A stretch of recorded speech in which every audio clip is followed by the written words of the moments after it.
विद्यार्थ्यांना शिकवणे असो की पंचायत समितीमधील कर्मचारी आणि अधिकारी यांची रोजची कार्यालयीन कामे करणे असोत, अशा धकाधकीच्या जीवनात आरोग्याकडे दुर्लक्ष होत असते.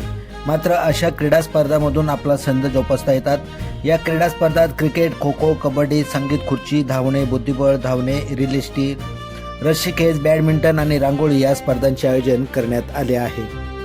नुकताच सातुर्ली येथे शैक्षणिक क्रीडा स्पर्धेसाठी जाताना वाहन अपघातामध्ये एका शालेय विद्यार्थ्याचा पाय मोडला होता. या विद्यार्थ्याला तात्काळ उपचार मिळावेत यासाठी नाशिक येथील खाजगी दवाखान्यात उपचारासाठी दाखल करून जिल्हाभरातील प्राथमिक शिक्षकांनी मोठा निधी उभारून त्याचा उपचार केला.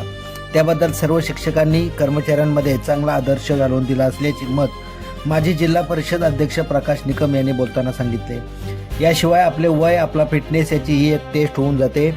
मात्र आज व्यायाम जरी शक्य नसला तरी खेळाच्या माध्यमातून आपल्या शरीराची काळजी आपल्याला घेता येईल असे प्रतिपादन मोखाडा पंचायत समितीचे उपसभापती प्रदीप वाघ यांनी व्यक्त केले.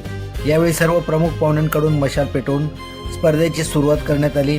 यावेळी माजी पंचायत समिती सभापती युवराज गिरंदळे, भाजपा तालुका अध्यक्ष मिलिंद झोले, गटविकास अधिकारी अक्षय पगार, गटशिक्षणाधिकारी गीता मसराम, तालुका आरोग्य अधिकारी भाऊसाहेब चत्तर, सर्व विभागाचे कर्मचारी व अधिकारी उपस्थित होते.